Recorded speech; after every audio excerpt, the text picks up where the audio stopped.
Previously on the show.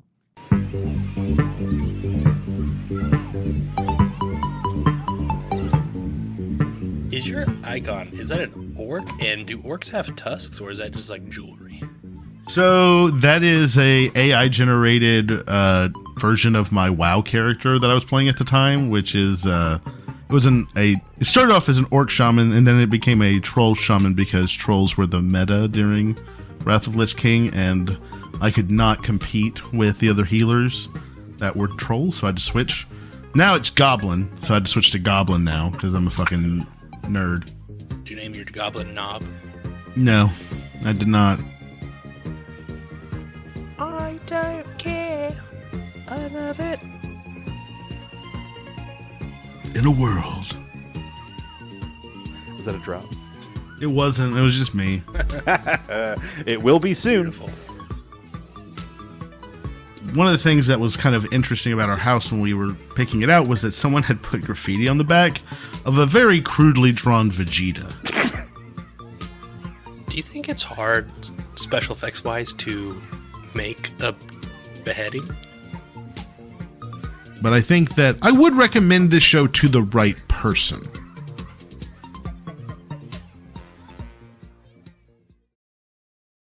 Hello, and you're watching The Show, probably the world's best TV review podcast.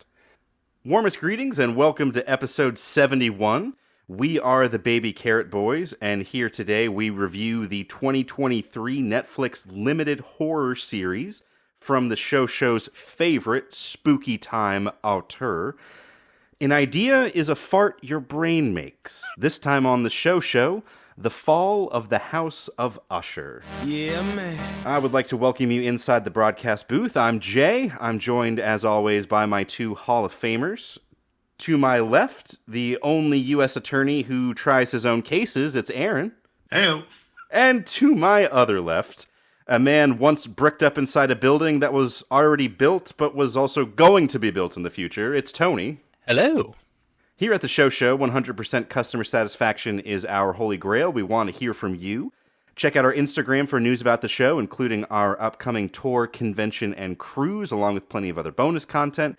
You can find us on Instagram at The Show Pod. You can email us at theshowtvpodcast@gmail.com. We do have a Show Discord. As soon as I figure that out, I will figure out how to send that to you. You can find me individually at jsuesponte. Aaron, where can we find you? On the Muscoverse at Tenacious Aaron. How about you, Tony? Find me on Instagram at tpenquite. The Show is now available everywhere podcasts are sold. You can find us on Spotify, Apple Podcasts, YouTube Music, Amazon Music, Audible, Castbox, Overcast, Pocket Casts, and Radio Public. You can also check out our YouTube channel where normally we do a special cocktail hour. This time that is on the pure audio feed. Before we pour ourselves a glass of $1 million cognac, first we have to visit the unofficial scoreboard. This is the part of the show where we share our thoughts on other diversions not selected by the Wheel of Randomonium. So, boys, anything you've been watching, doing, having fun with over the summer? Well, we got a new puppy. Randomly, we have a 8-year-old or 7-year-old, about to be 8-year-old Cane Corso. Zeke, I love him. He's one of the greatest dogs I've ever had. I got a call from my parents saying that a cousin of mine had fallen into getting a Cane Corso puppy for someone else, and then the person backed out of the purchase. And so they were like, hey, would you guys like to take him? And so we were like, yeah. So we have a 10-week-old baby Cane Corso running around the house, and Zeke is kind of like, what is going on? Who is this tiny creature that is wandering the halls? So we have been acclimating to the new pack arrangement. But that has taken up quite a bit of time. And then outside of that, there was a new Warcraft expansion. It was mid. It was not great, which is disappointing. But there was also, I did play through Elden Ring between the last DLC? time that we... No, just the base one. I never played Elden Ring. I wasn't a Dark Souls player. So like when it came out and everybody was raging, I didn't care. If I'm being honest, I just was like, oh, whatever. And I don't know, I just had felt lately that I was not enjoying the video games that I was playing, and I was looking for something different. So I decided to dip my toe into Elden Ring, played through the base level game all the way through, beat it, had a good time. Have not gone back into the DLC yet, but and I have not done Melania or whatever her name is. She's a private person, a great person, very confident person, and she loves our country very much. That one boss that everyone says is really, really hard. But I beat the story, which I think is at least reasonable. But hard game. It is Like, hard. I didn't even hard try game. to do it. I don't know, quote unquote legit. Like I use summons every single time. Oh, And yeah. I played I a use lot of summons. co-op with friends too, which it makes the didn't bosses do- harder sometimes to Yes. co-op, but I didn't do any co-op until I beat the game. Then me and a cousin were jumping on and just rerunning back through it. But I don't know, man. Like it is satisfying to beat a boss and feel like you have achieved something because of how challenging these boss fights are. But I have played games where like it's very hard and then it's very unrewarding when you beat it. I have to say the thing that Elden Ring does right is that it feels satisfactory when you finally get that boss down. And it feels like you overcame the boss, that you did something. And that's something that's hard to capture in video games these days. So I gotta give credit where credit's due. Amazing game, fantastic game. If you can deal with the punishment aspect of the game, then it's worth it. It's fun. What about you, Tony? man, I really haven't been doing much. I saw the new Aliens movie. It was pretty good. I'm not a huge, I'm definitely not up to date or knowledgeable on the full lore, and I don't think I've seen, I don't know, like, it's been a long time since I've seen, like, the older Aliens, and I think I saw Prometheus, but I don't think I saw, like, Covenant, which I think was the one, maybe the most recent one before this Romulus that just came out.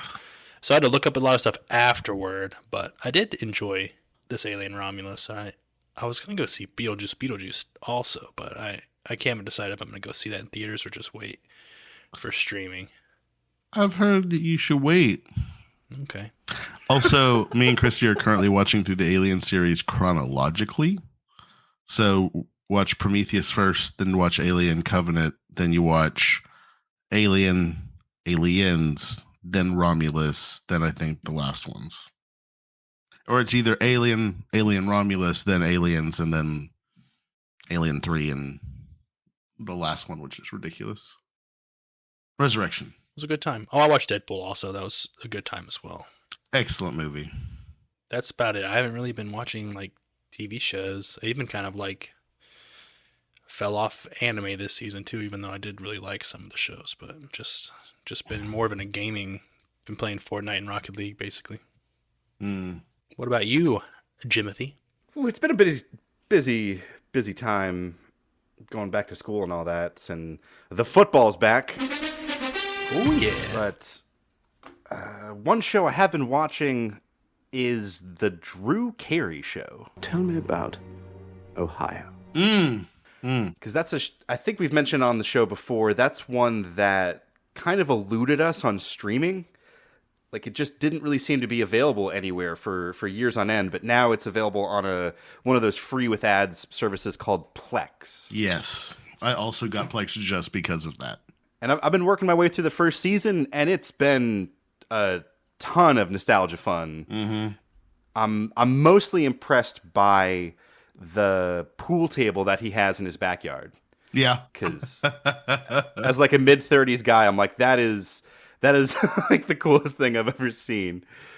The first season, there's a multi-episode arc that I think both definitely dates the show and also is one of the worst portrayals of the justice system I've ever seen. Oh, no. Which, like, you might not expect from the Drew Carey Show, but it all starts where Drew, who works in HR, he's basically like the lowest level HR flunky at the department store, and he disseminates a memo that includes a cartoon of a caterpillar repaying a French fry.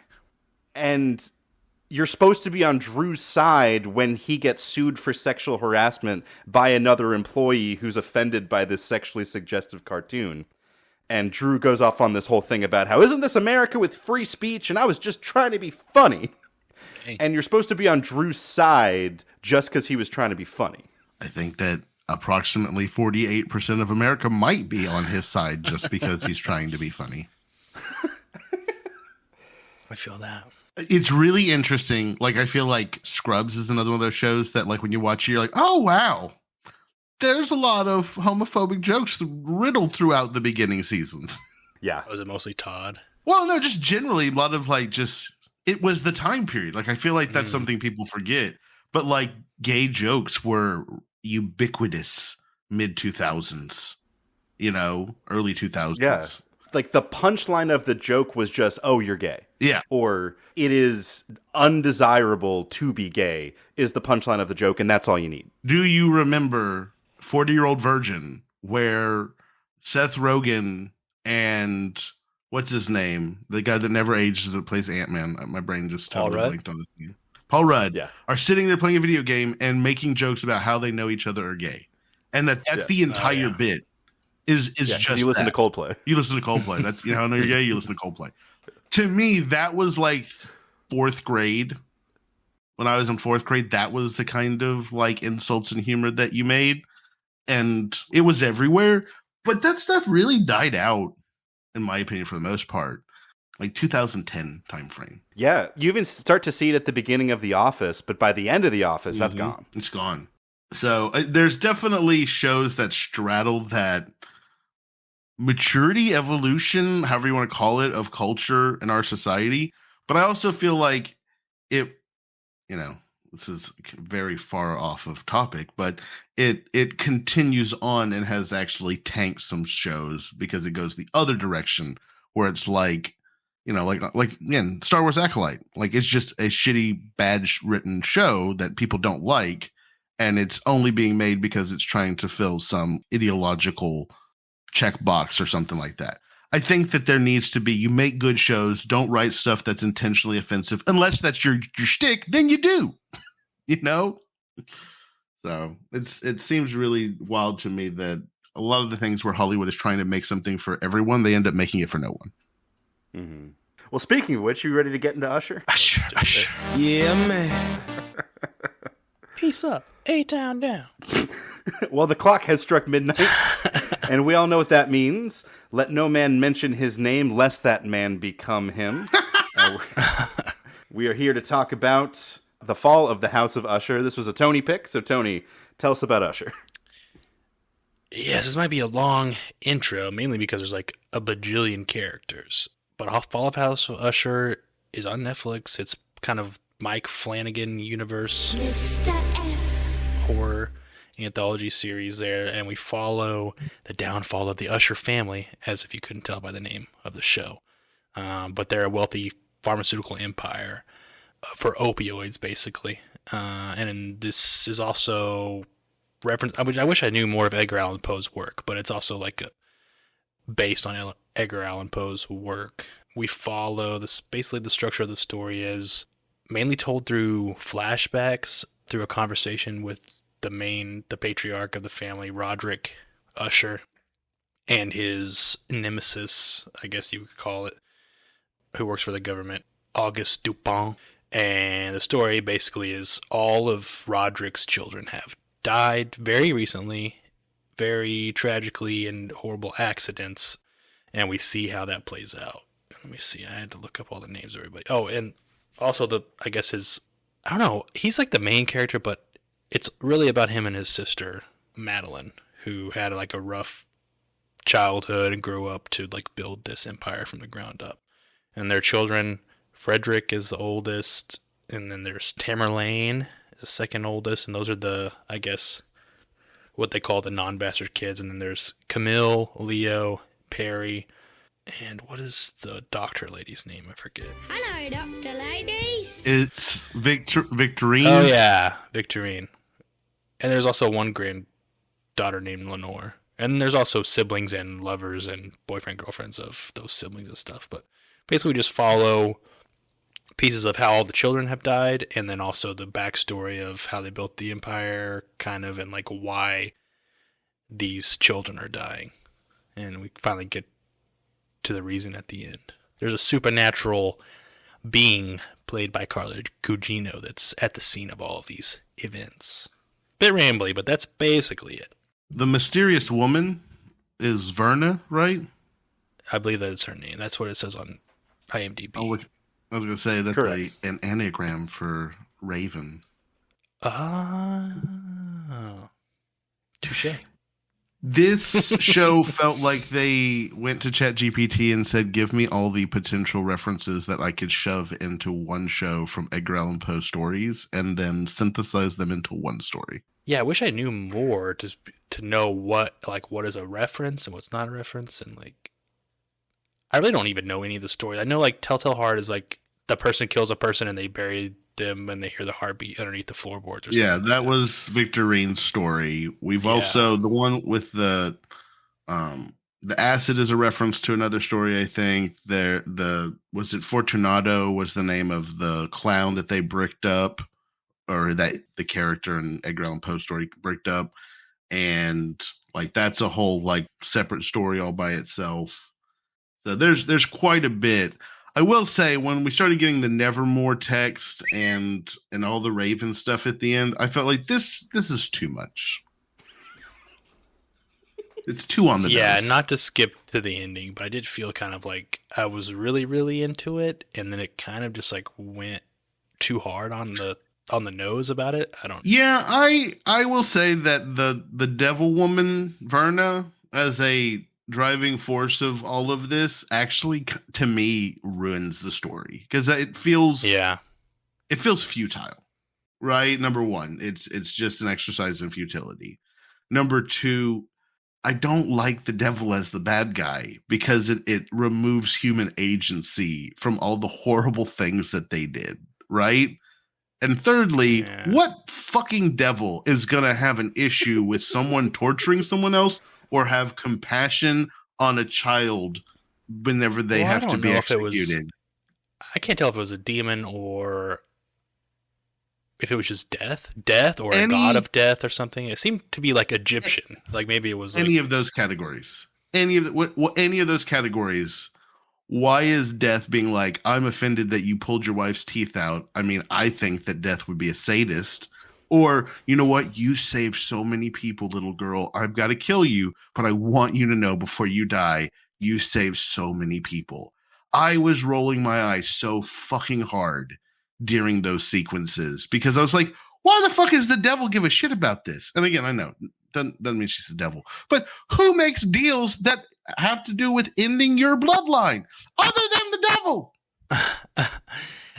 It did seem kind of flip-floppy. Like sometimes she was like, oh, I love the smell of suffering and like I'm a big fan of your work and stuff, but then she's like pissed off when they're evil too. So it did seem kind of like flip-flopping on what that being wanted, I guess, or enjoyed or didn't enjoy. It didn't make sense. Like death is uninvested in the outcomes of our lives. Exactly. Like death is completely neutral. All that death cares about is that in the end you die and death has you. And so the deal that death makes, the way that she gives almost all of the kids an out before they die, she gives them a chance and none of them take it. Like that's not death. That's not what death does. Well, she wasn't even gonna like give them an out. I guess she was just gonna change the way they died, maybe. Yeah, I was saying, I don't know that it's an out. I think it's more or less, it doesn't have to be this way. What does that mean? Does it mean that you could have a less painful death? Like, I guess that's the reference that we get whenever she takes out the oldest son. What was his name? Frederick.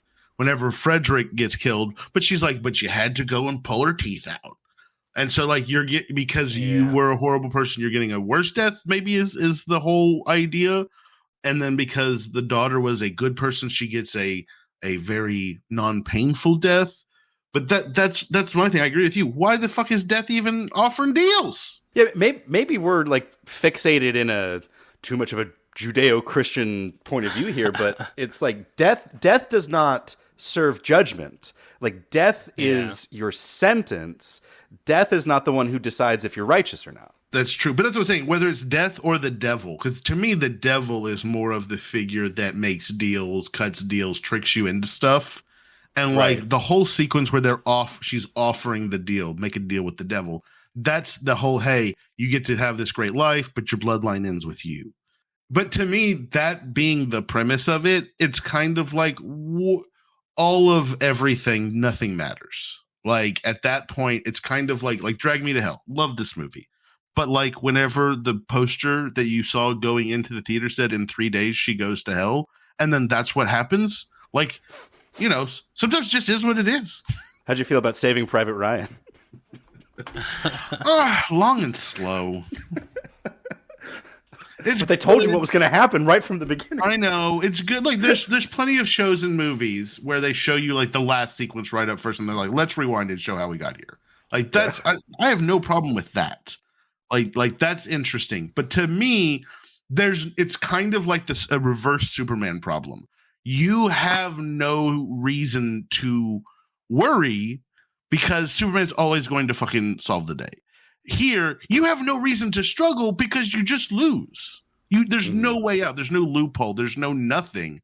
It just kind of ends. And then what the fuck, Roderick, carving out your sister's eyes and putting stones in them?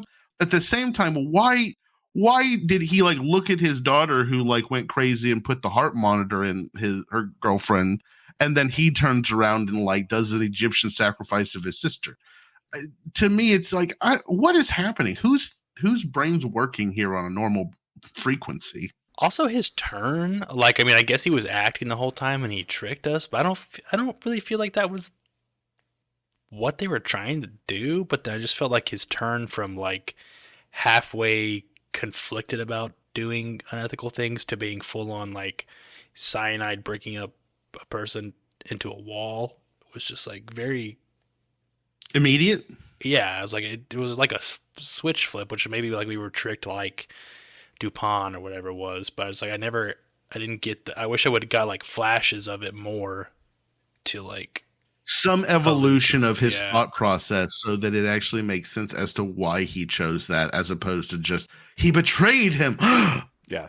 Also, the thing that kind of like that I thought about after the show was over that kind of takes it away. It's like, well, I don't want to get your religion stuff, but it's like free will. It's like It's like she seemed to have known, with the knowledge of knowing all of the future effects of like the good story for the granddaughter, where she's like, oh, your mom's gonna open this thing, it's gonna save like 16 people, and that's gonna turn into blah blah blah a million someday. It's like, okay, if you know all that, and there is no free will, you know the outcomes of every choice of every human being, and also like all the horrible death. It's like you also set that in motion by like you tricked the acid stuff. Yep. And then that's what set off the whole like other stuff, and like so it's like you're like causing these horrible, like if the acid stuff never happened that she kind of like instigated, then I mean Frederick was probably always a piece of shit, but does he have a mental break of not trusting his wife and then pull her teeth out and like go full psycho on her? I don't know. Like, was that a mental break? Was it who he was? It's like maybe that never happens. Yeah, no, I agree with you. I think that's a great analysis of this. Additionally, from the free will perspective, why does the father have the right to sign away the life of any of his children? Like, that is very much a old world, children are property kind of mentality, right? Like, I'm assuming there's some sort of story. I don't know if that was a part of the show or part of the work of Edgar Allan Poe. This is the Poe story. Like, this is the kids dying and all that stuff and the devil deal. Like, that is the story. It's just written in the 1800s and they use way more words. They just also melded in all the other Edgar Allan Poe stories into this.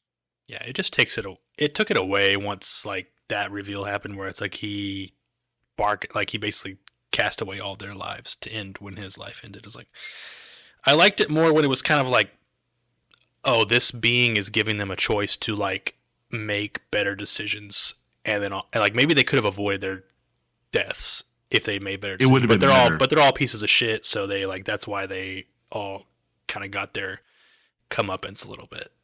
But then they never really had it. Like they were all gonna, whenever he dies at the end, they were all gonna have to die based on the contract they made. So it doesn't matter if they were pieces of shit or not. It was all gonna happen. Yeah, because the granddaughter died, and she was not a piece of shit. Yeah. And that to me is the thing why that sequence was so annoying, is it's like, why does this matter to death? You made this deal. You instigated this deal. You sought out this deal. And apparently you're omniscient and know the entirety of the future. So you knew at the moment that you offered the deal, this little girl was going to die too. So to me, everything, every choice, everything is completely bullshit because this being already knows how all of it plays out.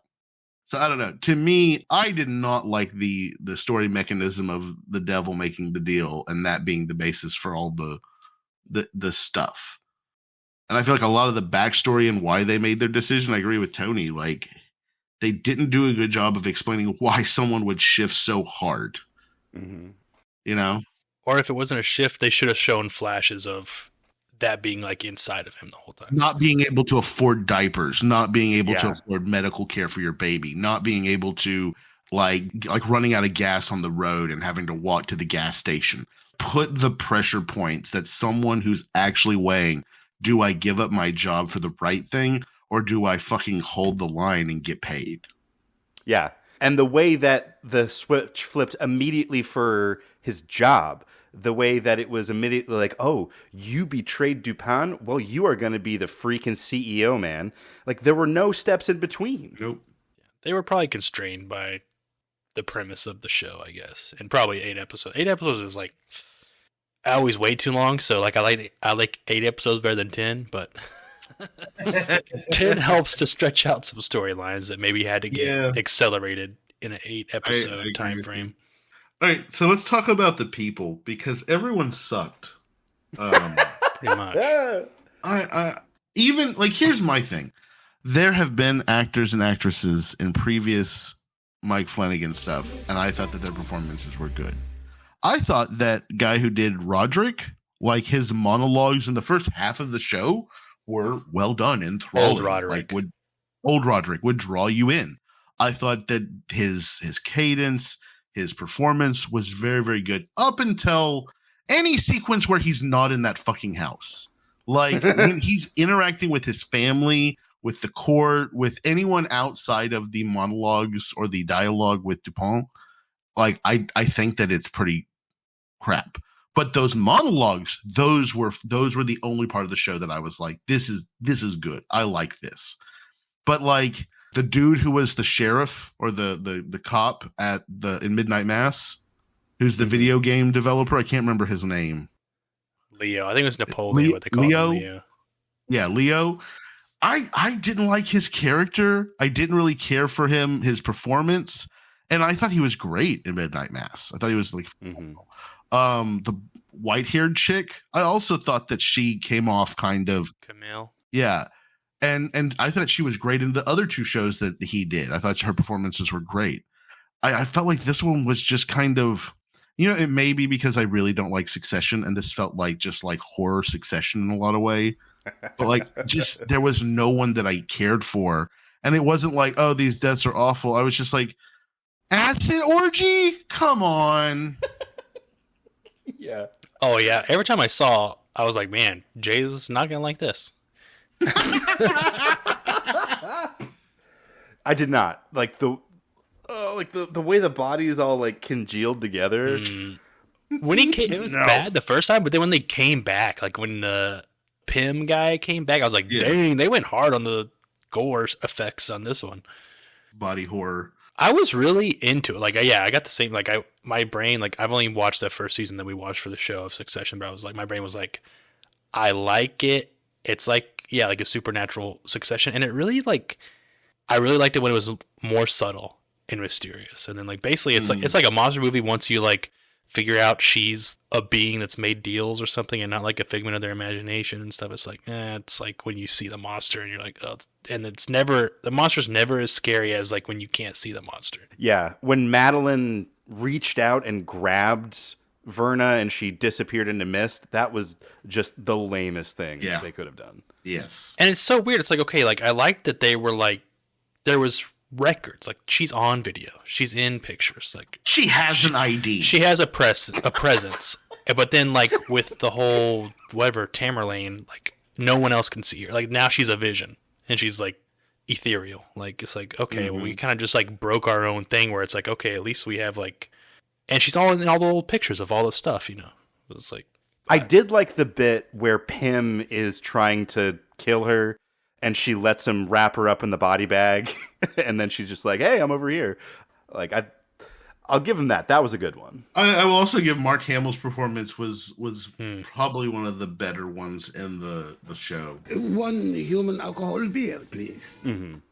I liked a lot of things. I liked what you mentioned there, like I like when old Roderick was speaking, like the voice was doing it, and the actor was doing his it. monologues were fucking killing it. And I liked I have to give him that. asshole. What is his name? Griswold or whatever. Like the one he was great. Like the, whoever wrote his lines, like all of his little speeches, I'm like, that's some good writing right there. Because I was like, dang, that's convincing as shit, or like menacing as crap. Like when he's like threatening the sister Madeline and younger Madeline. It's like this, like the writing's good, and the guy was pulling it off well, I think. I will agree with you. I thought he did good. He's the guy who played the dumb boyfriend in Big Bang Theory. Mm-hmm. Yeah, I feel like I've seen him in stuff, and he's never done as good as a job as I thought he did here. I will say this: I liked Mark Hamill, but I know Mark Hamill only did this because he basically was playing like Cohen, Trump's fixer, right? And they had that one throwaway line that was clearly a reference to Trump.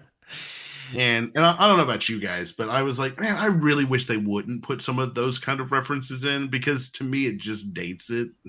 It makes it feel just suck. Yeah, it just makes it feel like a product of a time, you know, as opposed to, I prefer a story to be more timeless. It's what I refer to as the Animaniacs problem. If you have too many pop culture references in a show, then like when you go back and rewatch it, a lot of the pop culture references, they don't have long life. Like, you know what? Go back and watch the Animaniacs from the 90s and tell me how many Tori Spelling references there are and like how hard those jokes hit today. And that's such a paradox too, because there's like almost an equal amount of like 40s jokes in the Animaniacs. Yeah, that's like true. They're constantly making references to Humphrey Bogart. Yeah. And you know, when I was a kid in the 90s, I had no idea what the hell that was. No, and again, I think that may be a function of kind of like the Shrek effect, right? Like where like you have like a kids show or kids thing, but there's a lot of adult references so that the adults who are watching it with the kids get to have something to laugh at. But I don't know. I feel like it's better to write a timeless story that can be enjoyed at any era, any time, than it is to write something that is necessarily commentary on the current age. Like I can enjoy commentary on the current age, but it's like going back and watching South Park from the 2010s. It's not culturally relevant anymore. Yeah, but commentary can be timeless if it's done well. It depends. I'll give you an example. Commentary on a concept, yes. Commentary on a specific event or person, right. Yeah, because I was going to say MASH, because MASH is just anti-war throughout, and that's the kind of thing that, you know, that doesn't really change. Sure, but if MASH was anti-Nixon or LBJ, right, and that was the entire bit, was instead of being anti-war was anti a politician, wouldn't you agree that wouldn't carry the same level of enjoyable to go back and watch, where they're just kind of shitting on the president every time you watch it, and you're just like, well, I don't give a fuck about that. Yeah, agreed. And that's, you know, that's what we get here with the backdrop of the opioid crisis. That's fair. That is a timeless commentary of a bigger issue, I guess. I don't know. Is it timeless? It's addiction is timeless, but the opioid is very specific. Right. Yeah. I'm saying their choice of using the opioid crisis here, I think, makes it dated. That's good. It was also ham-fisted. It was also like that Mitchell and Webb sketch where they have the screenwriters who don't do any research about what they're writing. It's like I was confused. I was very confused because Hill House seemed to handle themes of addiction in a way that was nuanced and thoughtful. And here it was just like, man, these pharmaceutical guys are dicks. Yeah. Well, like, no, who's going to disagree with you on this?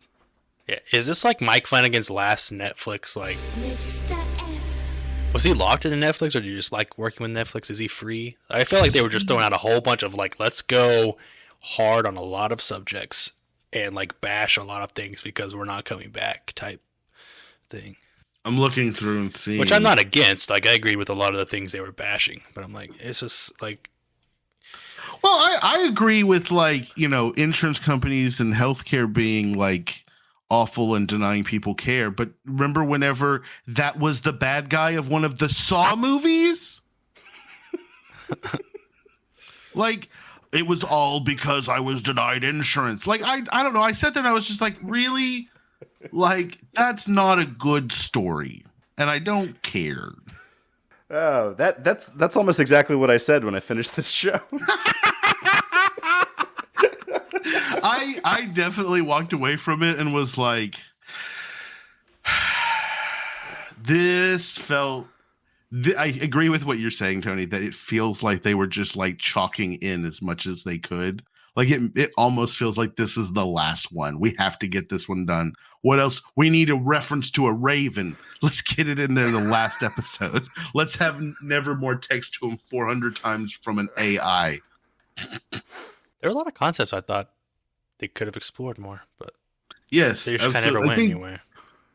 I think that you have to have a reason for like, we are just watching their deaths. This is there is no development, there is no overcoming, there's no nothing. It's kind of like watching the Titanic. If you went into that movie not expecting the boat to sink every single time, why? Like, same here. They're never going to get out of this because the deal he made. So, like, I guess that's, to me, is it's like, well, you're there to watch all these rich people get executed. Which, you know, Edgar Allan Poe died destitute, so maybe it's just a fantasy. Eat the rich and all. Yeah, it was hard. I was like, to go, not to rewind it, stay on it too long, but yeah, there's definitely a lot of things that are going to be poor references in the future. Like quoting wet ass pussy when they're walking in the club. Like, who's going to know that in even 5 years? Like, this is going to be not many people. And Billie Eilish, like, get Billie Eilish to wear some shoes called lemons. I'm like, okay, yeah, like it's like what Jason, like, if you keep it general and don't name drop or specifically reference exact songs, like, then you can watch it. You could say a pop star. There's a pop star in every era, yeah. Right? He could have said, get a pop star to wear shoes and call them lemons. Right. You can make that a timeless argument.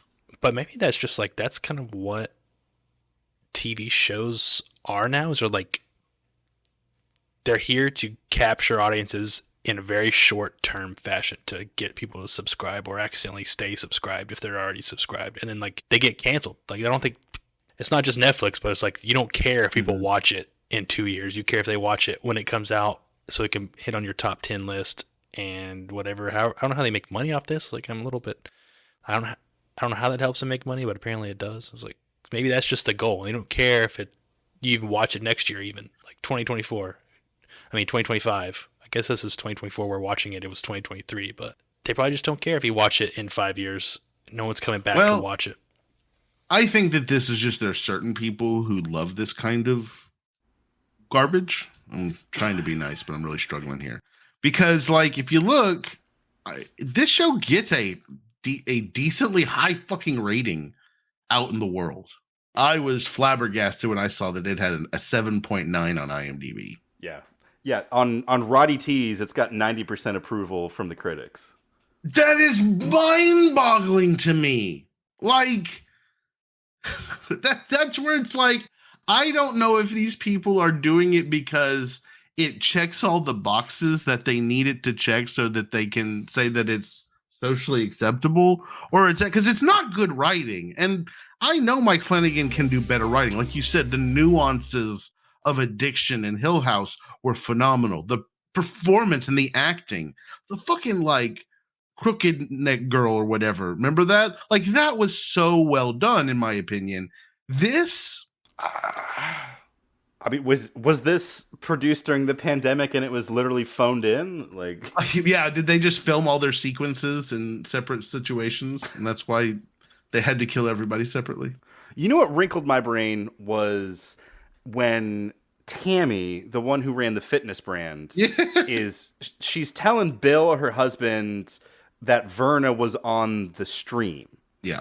And she's like, I'm telling you she was there. And Bill's saying, I didn't see her. And Tammy's like, I want proof. And Bill's like, it was a live stream. There's no way to know what was on it. Or like, she as said. if every live stream that ever has been live streamed was also not recorded. Yeah, it's called video on demand, VOD. This is literally built into streaming services across the United States, or across the world. Yeah.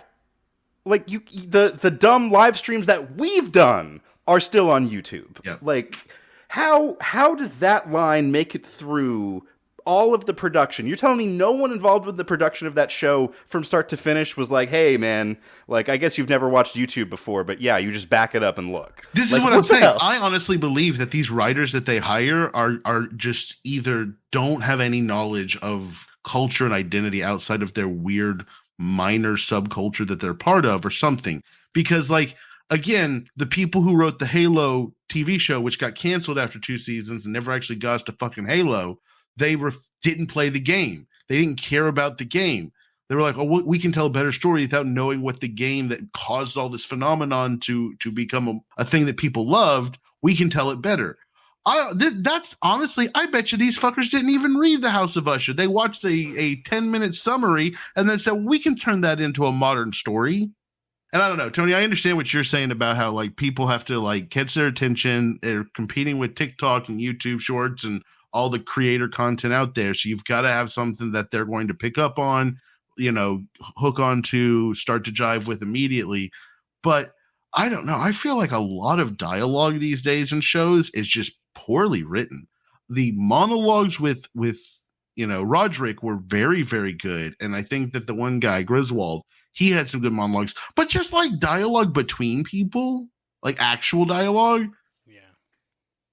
wasn't great, in my opinion. Yeah, not good. Conversations between anybody. There's a lot of stuff that's, like, pointless. Like, I guess to make people look worse. Like, Camille's assistants, like, did they even need to be, like, couldn't she have just been doing research? Yes. On stuff? Like, why is that even to show Just that so they she, could like, have would the fire contract. them and show her be a little bit meaner so that you felt slightly less bad when she got beat up? It was like beat up by chimps or something? Like, I don't know. Well, and she had a contract where her assistants had to have sex with her. That felt very Harvey Weinstein. Man, you don't put that in writing. You don't Like, put that in writing. That's a weird I'm not one. giving legal advice right now, but you don't put that in writing. That's a weird one. You know what I thought was going to happen, didn't happen, and I think would have been a better thing is, like, I thought Tammy or whatever, Tamerlane, the fitness brand lady, like, I thought it was going to be she was, like, sleepwalking and doing the things. Like, ever since, like, Carla Gugino showed up, that it was going to be her. Like, she was doing her own, like, fake dinners with her husband, and, like, when she sees, like, the bodyguard talking to someone in the hall, like, I thought it was gonna be like, oh, she was talking to the bodyguard in the hall, and then she started acting like he was talking to somebody else. That's why he was weird. Like, I thought I was gonna have her Like out of body. like she was doing it, thing. or like having like a out of body experience, like a split personality type thing going on, or something like that. Like, I feel like that would have been better than just like hallucinating again. It's like, I don't know. It's like, why hallucinate for some people and then I also physically do things for other people and then stuff like that. And you get caught on camera, so you're obviously like some sort of A real physical person. presence. Yeah, like there's some sort of physical phenomena that can be captured on film. I don't know. And also she told, like, yeah, it's just I don't want to circle back to being like they caused all this, they caused a lot of it, like more. She made that guy take more drugs, like, so she could kill him in a worse way. Mm-hmm. And like I feel like kicked off a lot of chain of events that may not have ever happened. Like, may not have made people make the same choices they made just to do it. I don't know. Maybe the loophole is like she says at one point she can see like 3 different versions of like what could have been, and so maybe that's like there is still free will. Someone can make a choice, but I feel like the knowledge of the outcome means there isn't actually a choice. It's like, It doesn't say if that was true, then she could have said your mom could save hundreds of people now that you saved her. But no, it's exactly these numbers and this thing and that. So to me, it's almost like they didn't quite understand what the universe or actual structure of what was going on is actually happening. Because again, I'm confused as to is there any free will? Was Roderick always going to make this deal? None of the kids could get out of it, right? What if mom agreed to a deal and he had to enter into the deal? You see what I'm saying? Like, how do you have any agency, any freedom to do anything if your parents can just, sign that away immediately before you're ever born? And I feel like who gets picked? I feel like they got picked because they were already doing the things that would make them go down that path, but it's like seemed to have like omnipotent power to do that. So like, couldn't it have just been anybody? Like, I don't know. Maybe it's not even. Maybe they're not even changing anything. I don't know. It seems inconsistent. How about when you're shopping for your hot button issue to shoehorn into your horror show, and you have this story about accumulating wealth during your lifetime at the cost of your children's lives, and then you don't pick climate change as your hot button issue? Yeah, that's fair. Missing the mark there. Yeah. I mean, obviously it's the wrong choice, but a lot of the deals, like, like, okay, they didn't have to be murderous tyrants. It sounds like they were going to get rich either way somehow. Like she said, like, oh, you can give it away all to charity or do good things with all the money or something. So I guess they didn't have to be evil. But it's like, if you weren't going to be evil, I guess, like, would y'all take that deal and just never have kids? Like, he already had kids, but like, he already had kids. Would you take, if you had kids, would you like, okay, I can have them live like 60 years in opulence and luxury, and then, yeah, they'll die, but like, versus struggling, like she said. I mean, you don't know if they would have struggled, like she said, but like, I don't know. That kind of feels like objectively, maybe it was an okay choice if they weren't like evil and like ruined people's lives and led to the deaths of millions of people or whatever. I think that any justification for you making a decision on behalf of someone else that ends their life is a false justification, because I think that is evil to like sign away your offspring. We are all going to die though, right? We are all going to die, but you're deciding when. You are giving up their life. They don't have a choice in it. Why do you have the authority to even make that deal? And I think that's my thing. It's like, why do you, as the father, even have that power philosophically, morally, ideologically? Like, you taking away that agency is, in my opinion, the greater evil. Because, like, even if they could have a great life, what does that matter? You could make that deal. You could get hit by a car tomorrow, and then all your kids have to die immediately. I think she alluded that it would be a decent amount of time. She did. I've got a sensitive question. To it. And this is a safe space, right? Sure. Nobody else is listening. It's just the three of us here.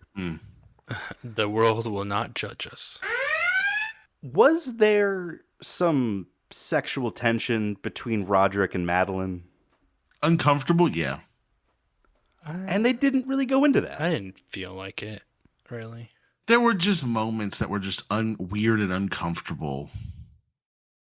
And I guess that was supposed to be just described as them being twins or something, but yeah, I don't know. And like there were times that Madeline would talk back to Annabelle Lee. Was that Roderick's wife? Yeah. She would like talk back to her. And I wanted to be like, lady, you're in his house. Like, this is his wife. Like, who do you think you are? But like, that was just their dynamic. But that was never really like explained apart from, oh, they're orphan twins. You know, orphan twins have that connection that we all know about. Mm-hmm. Well, also, did Annabelle Lee die? Why is she the only person who... She shot herself? I did not take depression that. From losing her children to Roderick, basically. Okay. I didn't catch that. I must have missed it because, like, when she showed up and she had not aged at all, I was like, well, everybody else did. And her haircut was different? No, it was like she died in the future. Like, he was telling the story. He's like, she got custody and I waited, and when they were old enough, I just bombed them with money and took them. They basically chose me. And then she's kind of like, every time they came back, they had lost themselves more and more, and then eventually they just stopped coming back. So I feel like, and he's like, and then he's telling Dupin or whatever that she's like, she couldn't live without him. And then you see like this shit, there's a hole in the back of her head. So I'm guessing like just whenever in the future, from whenever sometime between them getting divorced and her taking custody and the kids like staying with him permanently, she shot herself, was my interpretation of that. I'm with Augie though. I'm like, that's another thing that's like, there's no way a person that awesome and pure would be with that person. Like, I know, like, you can say she's naive and stuff, but it was like, I don't know how, like, you as a person couldn't be changed by a person like that. Even if you were a piece of shit, like, how could you be with that person, like, your whole life and have a family and then not be changed, like, yourself by someone that good or as good as she was portrayed in the show? That, again, why did he just radically on a dime switch his moral standing? Like, I think that's kind of the whole point, is that it doesn't really make sense why he's got this picturesque family on hard times, but his option is to destroy his family and make a lot of money. I think it was always the plan of his sister.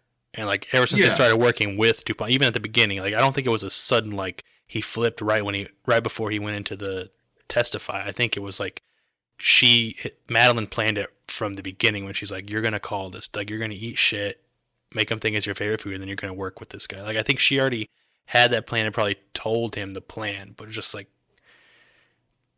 the whole part of it, just like I needed to see something more. Like maybe I'm just naive too, but just like I wanted to see more of a flashes of, oh, this dude's just faking being a half decent person. Yeah, no, I think that you're right. It comes down to, if you only have 8 episodes to jam everything into, and you've got to kill off 6, 7, 8 people, and they each get their own episode, basically. You don't have a lot of time to actually flesh out anything, especially if you also are going to throw in a flashback.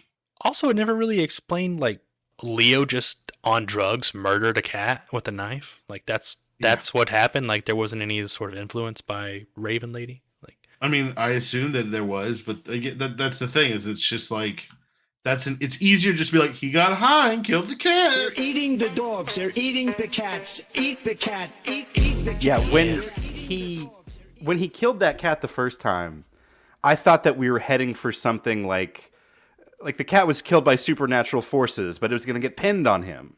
Like I didn't want to think that it was going to be as simple as just, oh no, he got high and he just murdered that cat because he hated it. Mm-hmm.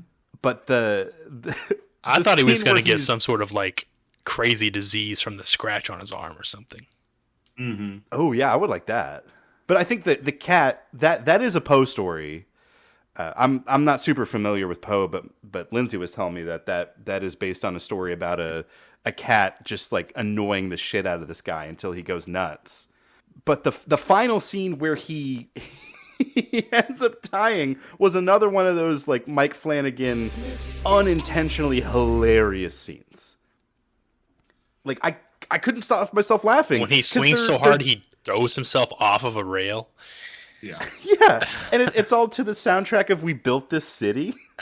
Like, hilarious. Another thing that I thought was gonna get like, why even have? I feel like Camille was watching the Built workout thing, and then she was wearing the Built like workout clothes, like sweatpants and like shirt at one point. Like I thought she was like had a thing for Bill, Tamarine's husband, or maybe they were having an affair or something. Like it's just like, why even like, why show her punching through the air, fake working out, and then also have her wearing the outfit and stuff? Like, was she a good supportive sister? Like she watched their stream to support them? Like, was that a cut storyline? Like, why even have it in there? I don't know. If you're gonna cut the storyline, you could have cut those scenes out.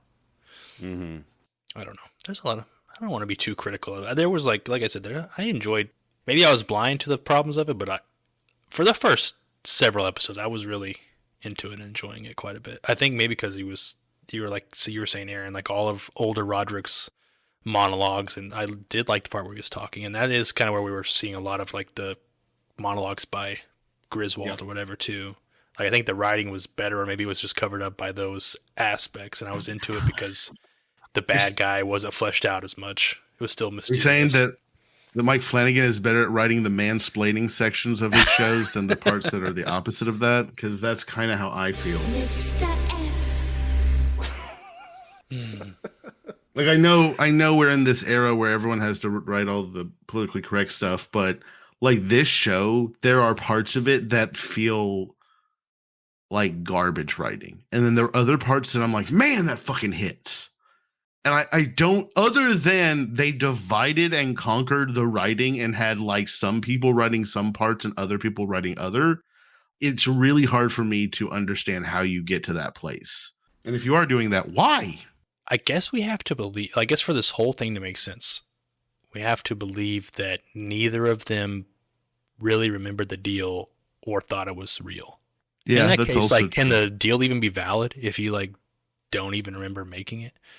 Yes. Because if they did or believed it, then he wouldn't care about an informant because he'd know there are no legal repercussions basically until he dies. So it's like he would not have been that stressed. That's a good point. I didn't even think about that. Like, oh, you have an informant? Sweet. And then, like, what was going to happen once the trial happened? They were going to, like, was that guy going to get disbarred?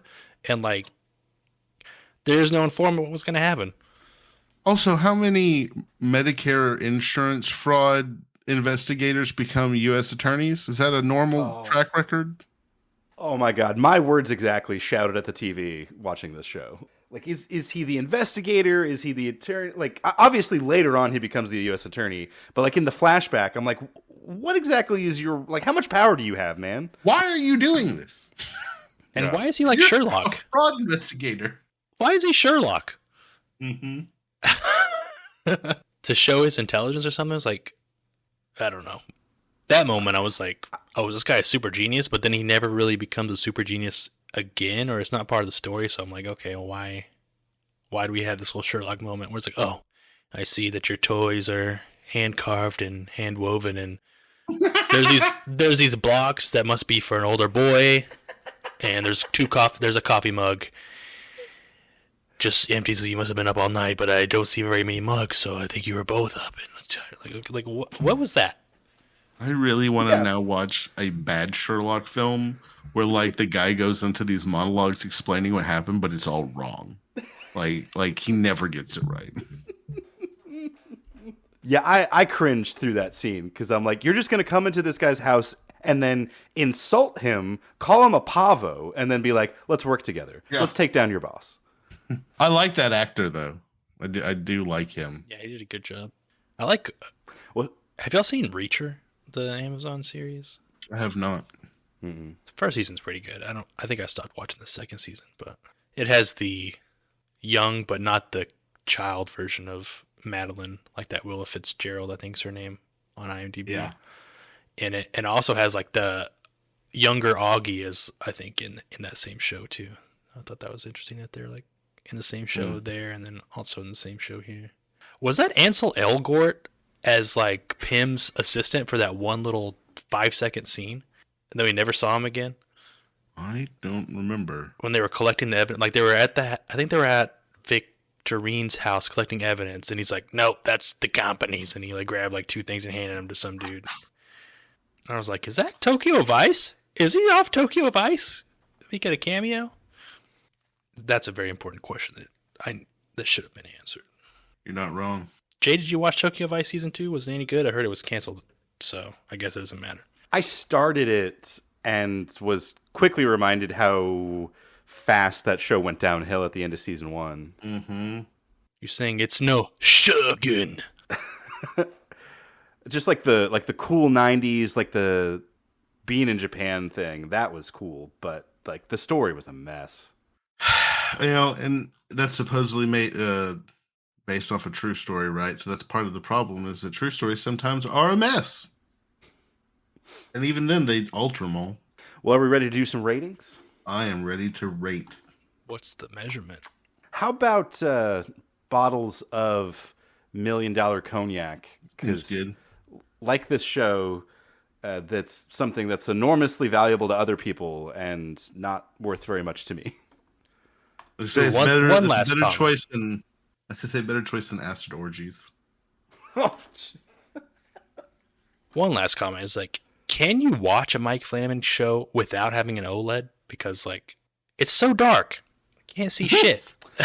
Like, how am I supposed to see what's happening without like perfect blacks of an OLED or something, like, which I was not watching it on, and I'm like, it's just like so dark. And then also streaming does not lead itself to having good like bandwidth enough to like not blow out the blacks and just make a huge mess of it. It's like the bright scenes looked good, but like the lanterns and the fire was just like blasting out. It was like dark all around it, but the fire was bright. It was just like blasting out my screen. I'm like, I can't see. Well, still nothing will be as bad as Game of Thrones. That last episode, those last episodes, or the one that was like pitch black. Yeah. I remember walking away from it like, I'm not even sure what happened. There's some fighting. There's torches that went out. I don't know. One massive blob. Well, in past efforts from Mr. F, like in Hill House, there would be things in the background that would be moving. You know, you would see a ghost in the background, but it wouldn't necessarily be called attention to. Yeah. Like, did we have that here? I didn't really notice any of that in Usher. No, there was a lot Verna. the first few episodes. I was gonna say Verna walking around in the background some, but I don't remember anything outside of that. I saw a lot of ghosts standing behind Dupont, and like half the time they were called out and or moved, and half the time they didn't. That's fair, Okay. but that's all Roderick's dementia. or Yeah. Yeah, I guess are we even supposed to believe the story at all? I guess that's supposed to be the thing. Was it all just Roderick's dementia and he killed his sister and all of his kids just happened to die that way gruesomely? Or is it that the dementia is just the after excuse for what really happened? I don't think they did a very good job of making you believe that the dementia could be an answer. Yeah, agreed. Another thing is just like why I liked that there was physical evidence of her, but like why do that if that's not going to be a plot point of like them trying to make a case Just of like it foul had this play? thing where Pym ties her up and then she just I guess so. teleports out. Okay, what did we decide on a measurement? $1 million of yeah. was $1 million bottles of cognac. It was like Henri. I can't speak French. Like there was like 10 syllables in the name of that cognac. Well, Aaron, how many bottles? I'm gonna be honest. I struggled with this one quite a bit. I didn't really like anybody. I didn't really like the story or the plot devices. The few monologues that were just standout performances were not enough to save this show. I did not really care for the overall aesthetic. I didn't really care for the cinematography. I feel like the deaths were all grotesquely over the top, yet completely bad CGI. Outside of the acid orgy, which was good body horror, but I didn't care. Just being honest, like I didn't like Perry and didn't really care for him or his storyline or anything. To me, a lot of the stuff that's like this, because it's just happening to people I just don't care about, it doesn't feel all that shocking. It's just kind of like, oh, that sucks. So I'm coming in with a real low 2.5. I would not recommend, would not suggest. I think it's the worst thing that Mike Flanagan's done that we have watched. And honestly, it felt taped together and phoned in. 2.5 bottles of $1 million cognac from Aaron. How about you, Tony? Maybe I'm too nice. I'm going to go with a 5. 5 bottles of $1 million cognac. I feel like, I don't know. I just like don't know anything about, except for the most basic and vague Edgar Allan Poe stories. So it's like, if I did, could I appreciate it more? Like, oh, look at these things they like, you said shoehorn, but maybe they were like doing homage in a modern way. Then I was completely ignorant to. Like maybe that exists. So maybe if you're a fan of Edgar Allan Poe and stuff like that, I think I did like the speeches. I thought there was cool moments in it, but yeah, I'm never gonna watch it again. I'm not gonna tell anybody to watch it. I'll recommend the other Flanagan Netflix stuff, but it was aight, basically. I don't regret. I was not struggling. Maybe until the end when it's kind of like what I said earlier about the monster getting revealed. It's just like I liked it when it was more like, what is happening? Is hallucination? Is it real? Fake? Like, did they make a deal? Like it was alluded to. They made a deal with like the devil or something. But like once the reveal happens and you're like, oh, this is just like almost out of their control and their decisions don't even matter outside of that one choice to take the deal anymore. It really took me out of the scene or like the dynamic of the show. So 5. $5 million bottles of cognac from Tony. The show is tough. I spent a lot of time trying to think of what I liked about it, and I really struggled. I think that we kind of covered it with the performance of Bruce Greenwood as Roderick was great. He's great. Performance of Carla Gugino as Verna, also great. She's great. I don't really have a lot else positive to say. So I'm going to come in at 2 bottles of $1 Million Cognac, which that might tie the lowest score I've ever given. That's got to be in the 3s for the overall score. I think that is the lowest score I ever gave. Like, I was thinking, I was like, did I like his Dark Materials more than this? No. But it was aesthetically more pleasing than this. Yeah, I'm eyeballing the list here, and Aaron gave Siesta Key a 2. I don't go very low. I don't think I've gone 5 or below before. Tony gave The Curse a 5. Oh, okay. There's too much cringe, maybe. That's a lot of cringe. He also gave a 5 to The Mosquito Coast. Oh man, my boy. That was generous, man. That was really fucking generous. Did you see our boy Jay Thoreau has like a 30-year-old girlfriend or wife now, or fiance? I think they're engaged or married or something. Yeah, man. Man, that guy's life just keeps getting harder. I can't dislike him. He's probably a piece of shit, but God I damn don't it. think he's be shit. Tim and Garvey, you got me. Some of the choices that he makes for characters that he plays, I find to be really odd. Yeah, I'm hoping he does a good job in Beetlejuice. I would like to hear your opinions on that once you see it. I can't say, like, outside the Leftovers, I mean, it's funny seeing him as the breakdancing DJ in Zoolander, and he's just like a dumb character in, what is it, Charlie's Angels, with his Irish accent. He's like an Irish gangster. Like, those are just caricatures, and then, but other than that, it's like, I don't know if I like, what was that show, the American, where they were the people working? White House Plumber. Yeah, I was like, that show wasn't good. Mosquito Coast wasn't good. Maniac was good. I guess he was good in that, but it's just like, I'm blown away. I did not know that he was the dancing DJ in Zoolander. I had to look that up. yeah, I think he like has helped write or worked with Ben Stiller on some comedies, I think. He wrote Tropic Thunder. Oh yeah. So love the guy, but yeah, like there's not very many roles where I'm like, oh yeah, my boy. Well, boys, in terms of ratings, we have reached the bottom. Oh, At 3.167, that is the lowest score ever assigned by the show. A full little bit more than 0.8 points below Siesta Key. dang, that's probably not accurate, but I think we've probably been too generous up till now, and then now maybe we're like riding the ship and going a little bit slightly hard in the opposite direction. There have been a lot of good shows.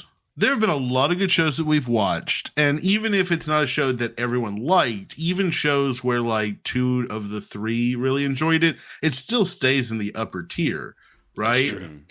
It's. I think the problem is we are too nice a lot of times, and we give more points than we probably should for. That's stuff what I'm that saying. I think we've been deserved kinda- it. Mosquito Coast is Yeah. Exhibit A there. I don't know what we were thinking. Everybody was on the JT, like ride. Like we were all giving it a pass because he was in it. You know, Victorine, if you told me she's the daughter of the dude that plays, what's the huggy guy in Leftovers? Oh, Holy Wayne? Holy Wayne. If you told me that she's his daughter in real life, I'd be like, I believe it. She had a lot of the same, She's like, British? huh? But she's British and black, apparently. I just feel like her facial mannerisms were like a lot. I feel like he speaks a lot with his teeth, like smiling, and I feel like she spoke that way a lot. Kind of like, Oh, that's true. So Smiling is- Holy Wayne is like mainly in comedic stuff. I feel like outside of that, like I feel like seeing him in that was kind of abnormal. I mean, Jay, you've seen him in more stuff than I have. Am I like he's in number everything one. I've seen him in outside of The Leftovers has been comedic, but I think he might be one of those actors. Like I want to say he cut his teeth as a Shakespearean theater actor. Are you sure that he just wasn't British? No, yeah, like he's the chancellor of a university in Britain. Really? Yeah.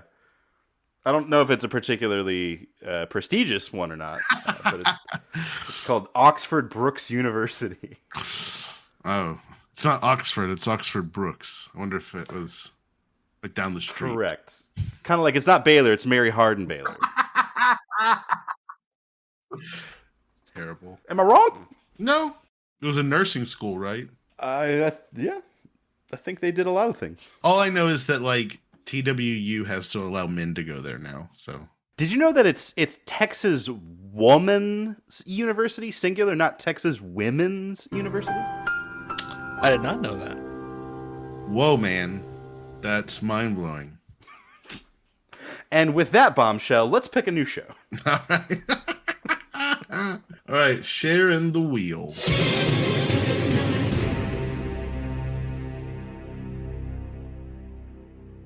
All right.